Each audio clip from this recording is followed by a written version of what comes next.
کہ جو آپ کو اللہ تعالیٰ پر خالصتاً نثار ہونا سکھاتا ہے.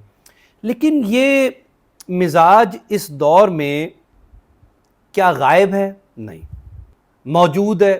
بالکل ہے. کہ بیچ میں غائب ہوا؟ نہیں ہوا. یہ تسلسل کے ساتھ روایت جاری ہے. میری نظر میں ہر روایت کے اندر صحت، کمزوری، ضعف، نشیب و فراز، اونچ نیچ پیدا ہوتی ہے.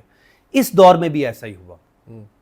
اقبال کے ہاں بھی تصوف ہے، تصوف شاہ ولی اللہ محدث دہلوی کے ہاں بھی ہے، مجد الفسانی علیہ رحمہ کے ہاں بھی ہے، اور پھر دیگر اکابرین مشائخ اور عصر حاضر میں بھی آپ کو ایسے لوگ ملتے ہیں جو پوشیدہ ہیں.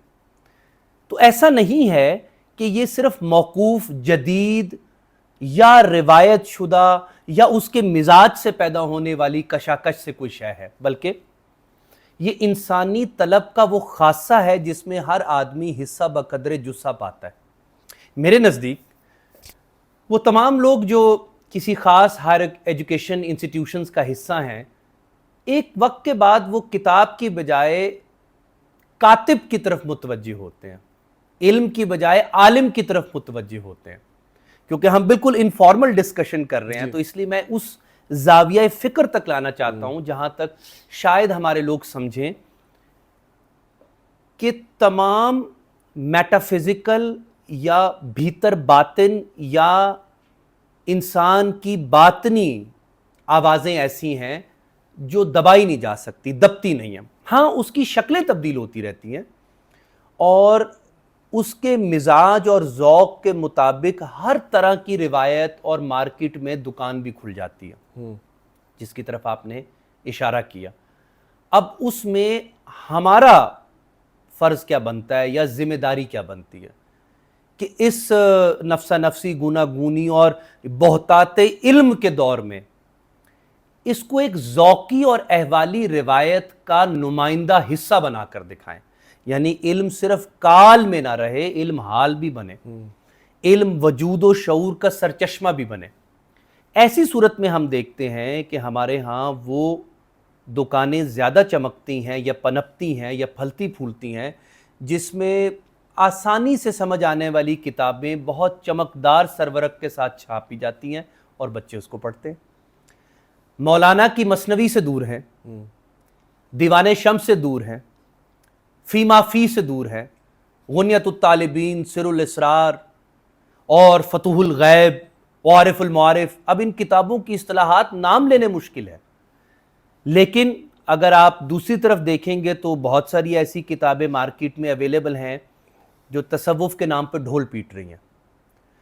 ایسا نہیں ہے کہ ہم سے پہلے لوگوں نے اس کی کوئی داغ بیل نہیں ڈالی. ممتاز مفتی ہیں، قدرت اللہ شہاب ہیں، آپ ان کو جس بھی پیٹے میں رکھیں، لیکن ان کی کاوش یہ تھی کہ اس سبیل سے یا اس موضوع میں سے کچھ ایسا برآمد کیا جائے کہ لوگوں کے اندر دین سے وابستہ رہنے کا احوالی ذوق قائم ہو جائے. صحیح. میرے اندر یہ جو سفر ہے اس کا آغاز بھی نامعلوم فطرت سے ہے، میری اپنی طلب سے ہے، میری ضرورتوں کے پورا یا نہ پورا ہونے سے ہے، معلوم نہیں.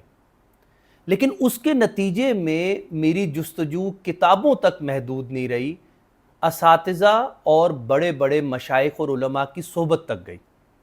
ایسی صورت میں جو مزاج وجود میں آتا ہے وہ روایت کے تسلسل کے ساتھ جدت اور عہد کی ہم آہنگی بھی پیدا کر لیتا ہے، اور یہ ایک ریئرٹی ہے، یعنی کہ ایک بہت ایسی چیز ہے جو نایاب ہے. اب کیا یہ دوسروں میں پیدا ہو سکتی ہے؟ بالکل پیدا ہو سکتی ہے. کیا اس کو انسٹیٹیوشنلائزڈ کیا جا سکتا ہے؟ بالکل کیا جا سکتا ہے. ہمارے ہاں تصوف کی ایک گہری روایت آپ کو ترکوں کے ہاں ملتی ہے، اور ابھی ترکیہ کے اندر جو ورلنگ درویش ہیں اس کو باقاعدہ ایک انسٹیٹیوشنلائزڈ شکل دے دی گئی ہے. وہ ایک علیحدہ حصہ ہے، اس پر ہم پھر کبھی بات کریں گے. اب یہ جو مدارج ہیں، یہ جو سیڑھیاں ہیں، اس کو طے کرنے کے ذوقی رستے بھی ہیں، علمی بھی ہیں، احوالی بھی ہیں، استدلالی بھی ہیں، عقلی بھی ہیں، نفسیاتی بھی ہیں. اب آپ اپنے زور کے مطابق، اپنی شخصیت اور اس کی طلب کے مطابق چلتے پھرتے ہیں اور اس میدان کے اندر آنکھیں کھول کر جستجو کرتے ہیں کہ کس طرف رجوع کروں. تو میرے نزدیک یہ ریت پر لگے ہوئے ایسے پاؤں یا نقش پا ہیں کہ جس کے اندر آپ نے ایک نقش پا پر اپنا پاؤں رکھ کر دیکھنا ہے کہ میرا پورا آتا ہے کہ نہیں آتا ہے. کیونکہ ساری باتیں ہی بقول نظام الدین اولیاء ہر قوم راست راہے دین و قبلہ گاہے، لیکن امیر خسرو کہتے ہیں من قبلہ راست کردم بر سمت کج کلا ہے. کئی دفعہ آپ کو وہ ٹیڑھی ٹوپی میں اپنے عالم کی سیدھا راستہ نظر آ جاتا ہے. اب اس کو آسان یا مسٹیکل وے میں کہہ کر دیکھتے ہیں، یا اس کو ذرا علاقائی رنگ دیتے ہیں.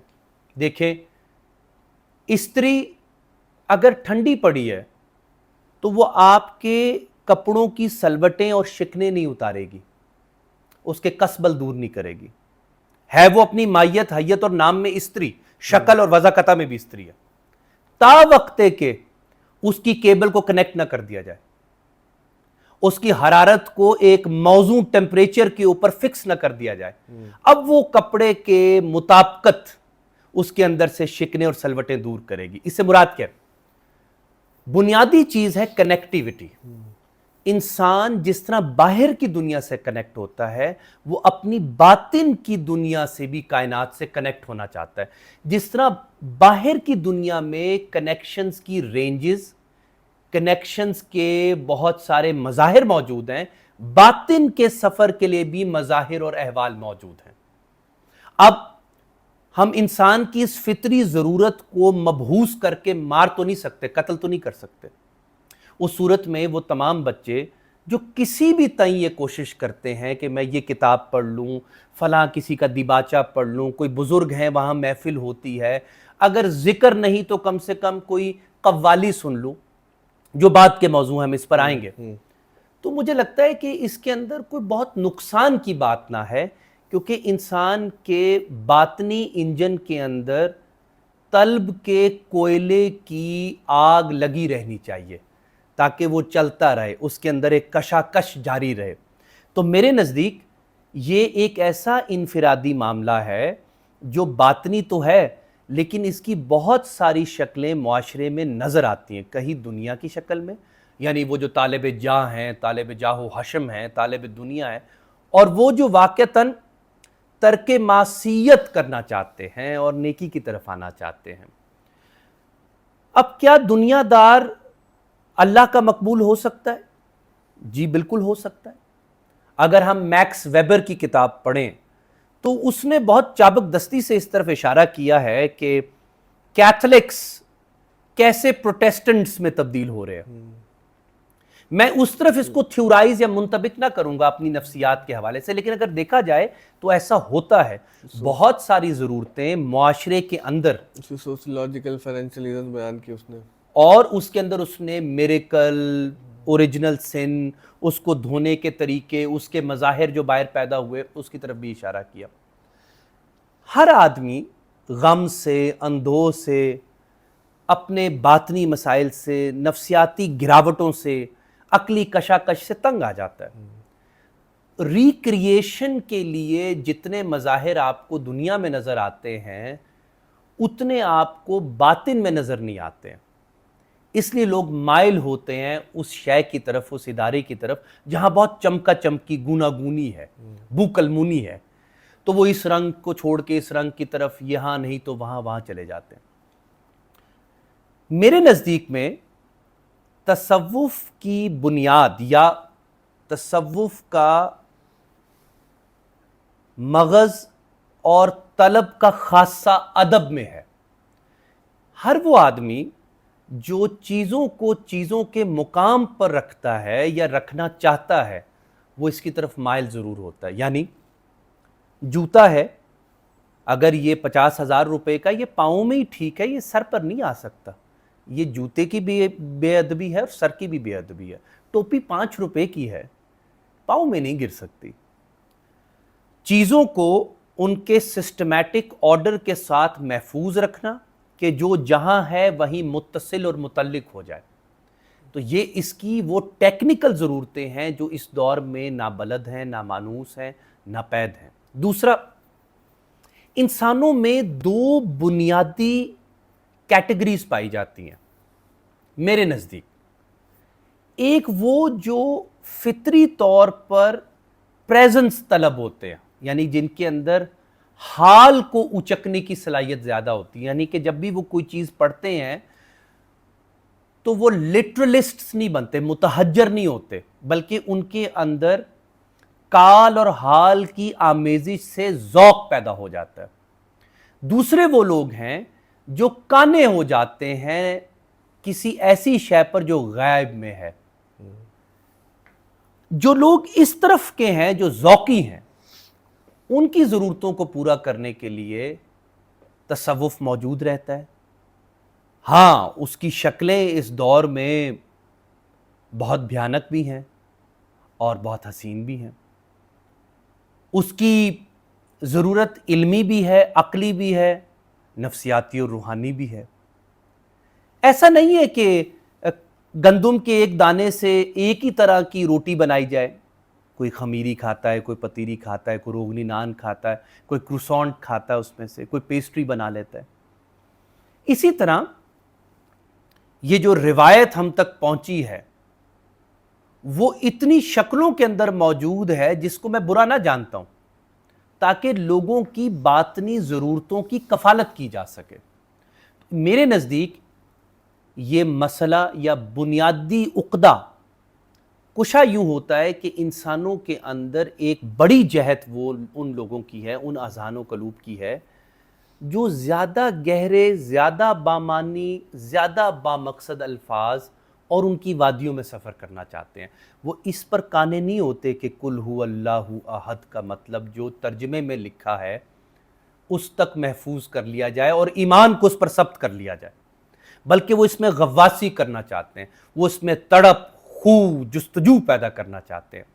تبھی تو تصوف کی بڑی روایات میں آپ کو شاعری ملتی ہے، آپ کو اس میں اگر سنجیدہ لوگ نہ بھی ہوں تو موسیقی کا ذوق رکھنے والے ملیں گے۔ اب میں بالکل آج عجیب و غریب زاویے فکر کی طرف سے بات کر رہا ہوں۔ اسی لیے نہیں ٹوک رہا آپ کو، مطلب کہ بہاؤ چلتا رہا۔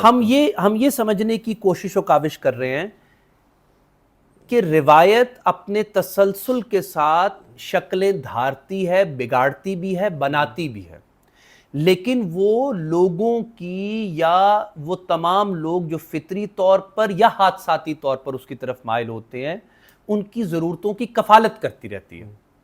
اب وہ آدمی بقول واصف صاحب جو کسی قافلے میں شامل ہوا اور اس کی نیت سچی ہے لیکن قافلہ راہزنوں کا ہے، تو وہ اپنے نیت کے بقدر فیض پا جائے گا۔ اب یہ وہ لوگوں کی فکر ہے جو اس کو اپنی نیت کا ماخذ و منبع و مبدا بناتے ہیں، جو اس دور میں تقریباً کم ہو چکا ہے، یا ناپید اگر نہ بھی کہوں تو، کہ اپنے باطن کے اندر اس گہرائی یا لوح تک چلے جانا کہ میری نیکی بھی مجھ سے پردہ کر کے گزرے اور میں اپنے گناہوں کو روز سینما سکوپ سکرین پر چلتا ہوا دیکھوں اور اس مزاج کے ساتھ روؤں کہ میں نادم اور شرمندہ اور پشیمان ہوں۔ تو ایسی صورتحال اگر آپ کو معاشرے میں نہ ملے تو اس صورت میں ایک بڑی شکل روحانی دکانداری کی شکل میں نمودار ہوتی ہے یا ایمرج کر جاتی ہے۔ جو ہمارے ساتھ ہوا وہ کیا ہے؟ انسان بنیادی طور پر تنہا ہے، کمزور ہے، علمی طور پر ناقص ہے، جوابوں کو جاننے کے باوجود سوال کی فیکٹری کو بند کرنے یا تالا لگانے کی صلاحیت نہیں رکھتا۔ اس صورت میں تعویذ، دھاگے، پھونک، دم، یہ سب چلنا شروع ہو جاتا ہے، کیونکہ خوف ہے، بے چینی ہے، اضملال ہے۔ تو طبیعت کو مائل با انشرا رکھنے کے لیے آپ کو ہر زبان میں، ہر علاقے میں یہ لوگ مل جاتے ہیں۔ اب ہم آگے اس پر پھر بات کریں گے کہ ہم نے کیا اس دور میں تصوف کو صرف قوالی کی شکل تو نہیں دے رکھی؟ کیا تصوف کو ہم نے صرف موسیقی کی گود میں تو نہیں ڈال دیا؟ کیا تصوف سارے کا سارا کتابوں اور اصطلاحات کی قید میں تو نہیں دے رکھا؟ شاعری میں نہیں کھپ گیا سارا کا سارا؟ یا ہم نے تصوف کو جوہر انسان یا انسان کے جوہر بندگی کا کوئی مقصد و ہدف بنا کے دکھایا ہے. تبھی تو تصوف اپنی تعبیر میں، اپنی تعریف میں دیگر روحانی روایتوں سے مختلف ہے. وہ ایک بہت حساس بلکہ بہت ادق اور مغلق اور پیچیدہ بحث ہے، مسترف نہیں جائیں گے، وہ بہت تھیوریٹیکل ہو جائے گا. ابھی صرف اتنا کہنا مقصود ہے. جب تصوف آپ کہتے ہیں تو اس کا مطلب اسلامی تصوف ہے، ہم اسلامی روایت کی بالکل بات کر رہے ہیں. اس کی وہ روایت جس کا تعلق بلا فصل علم الاحسان سے ہے، یعنی وہ نبی مکرم علیہ الصلوۃ والسلام کا طریق اور شرع، یعنی دونوں کے معنی ایک ہی ہیں، راستہ، جس میں آپ اللہ کے حضور ہیں یا اللہ کو اپنے اوپر حاضر و ناظر مانتے ہیں. دونوں میں سے کسی ایک صورت کی حالت کو قائم کر لینے کا نام احسان ہے. اب یہ قوام پیدا کیسے ہوگا، یہ ایک لمبی بحث ہے. خیر، میں صرف اس طرف اشارہ کر کے یہ حصہ بند کرنا چاہتا ہوں کہ اسی دنیا میں رہتے ہوئے روحانی آدمی ہونا ممکن ہے، میرے نزدیک ممکن ہے. سیدنا علی المرتضیٰ رضی اللہ عنہ علیہ السلام فرماتے ہیں، تم دنیا میں رہو، دنیا تم میں نہ رہے.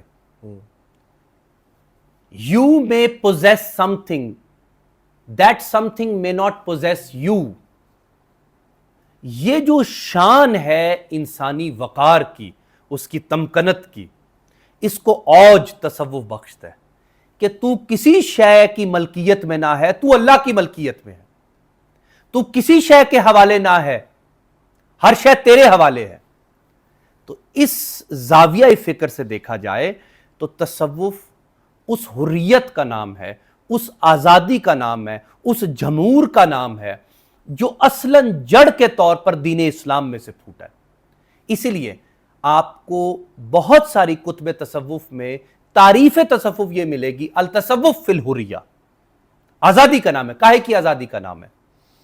فکری آزادی، ذہنی آزادی، نفسیاتی آزادی.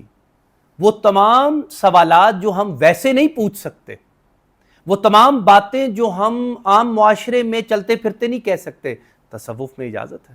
لیکن آپ کو نہیں لگتا کہ موجودہ جو صورتحال ہے اس میں تصوف آزادی کی جگہ غلامی سے عبارت ہو گیا؟ بہت خوب، ہم اسی طرف بحث لا رہے تھے.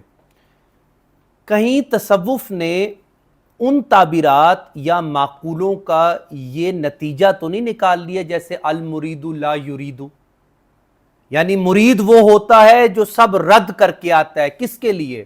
مرشد کے لیے یا اللہ کے لیے؟ تو یہاں سے ایک بڑی بحث چھڑتی ہے، کیا تصوف کا ہدف و مقصد اللہ تبارک و تعالیٰ کی غلامی ہے یا انسانوں کی غلامی ہے؟ معاذ اللہ، نعوذ باللہ من ذالک، جو ایک نتیجہ برآمد ہو رہا ہے. دوسرا یہ ہے کہ تصوف کی غیر علمی شکل جو اخلاقی گراوٹوں سے بھری ہوئی ہے، اس نے بہت نقصان پیدا کیا. اور وہ ہم سب بھی جانتے ہیں کہ تصوف کا علمی مصرف کم نکالا گیا ہے. حالانکہ اگر دیکھا جائے تو فقہ اور کلام بھی استمداد یا تلذذ اور تلذذ ایمان تصوف سے لیا کرتے تھے، علم الاحسان سے لیا کرتے تھے. ایک روایت بھری پڑی ہے علماء کی، اولیاء کی، صوفیاء کی، تابعین کی، تبع تابعین کی، خود اصحاب رسول کی زندگی سے رضوان علیہم اجمعین ہم یہ واقعات کشید کر سکتے ہیں. انسان ہر قانون سے بڑا ہے، لیکن وہ جس قانون کے تابع اپنے آپ کو رکھتا ہے وہ وہی ہے. جب کوئی آدمی وحی کی نسبت سے الہام و القا کا استعمال کرے، جس کو کشف بھی کہتے ہیں، تو لوگ یقیناً ہیبت زدہ ہو جاتے ہیں، مبہوت ہو جاتے ہیں، غلامی پر اتر آتے ہیں. لیکن اس کا ایک زیادہ سوشل اور ٹیکنیکل پہلو بھی ہے، سائیکولوجیکل بھی ہے. وہ ہے ہماری برِ صغیر کی تہذیب. یہاں پہ گرو چیلے کا تصور رہا،